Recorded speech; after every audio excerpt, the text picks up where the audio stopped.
Hey guys, ngayong araw samahan niyo ako kasi kukunin na natin ang ating pre-order na iPhone 17 Pro Max. Yes guys, dito ako nagpa-pre-order sa SM Bacoor. Medyo malayo siya konti sa place namin pero it's okay lang guys kasi dito lang yung merong available. Sobrang demand kasi ng iPhone 17 Pro Max ngayon guys kaya sobrang pahirapan talaga magpa-pre-order kahit saan man tayo pumunta. Yun na nga guys, expecting ko na dumating tong aking iPhone 17 Pro Max ng December but na early siya at ngayon nga tinawagan kami na pwede daw kunin ang aming bagong phone. Kaya nagmamadali din kami. Then chinek ko na lang yung appearance kung meron ba siyang damage or dent. Then wala naman kaming nakitang damage guys. Kaya agad-agad na kinuha na namin kasi medyo paggabi na din dito kasi kinuha namin siya pag uwi namin galing work.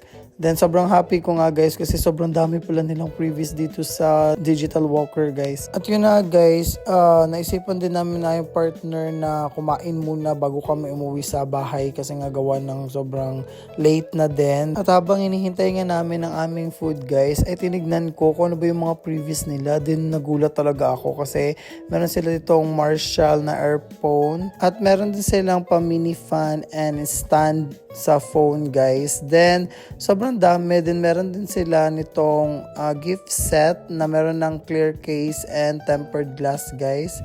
Then ito yung iPhone 17 Pro Max ko na kulay silver. Silver yung binili namin kasi unique and elegant yung kulay and marami siyang pwedeng bagayan ng mga case. Then meron din silang tote bag na binigay din sa amin. At maliban nga sa kanilang mga pa-previous guys ay bumili kami nitong mga case guys kasi sobrang nagandahan talaga kami. At yun na nga guys, sa bahay ko na i-unbox yung aking bagong phone. Then dito na lang muna. Bye bye guys!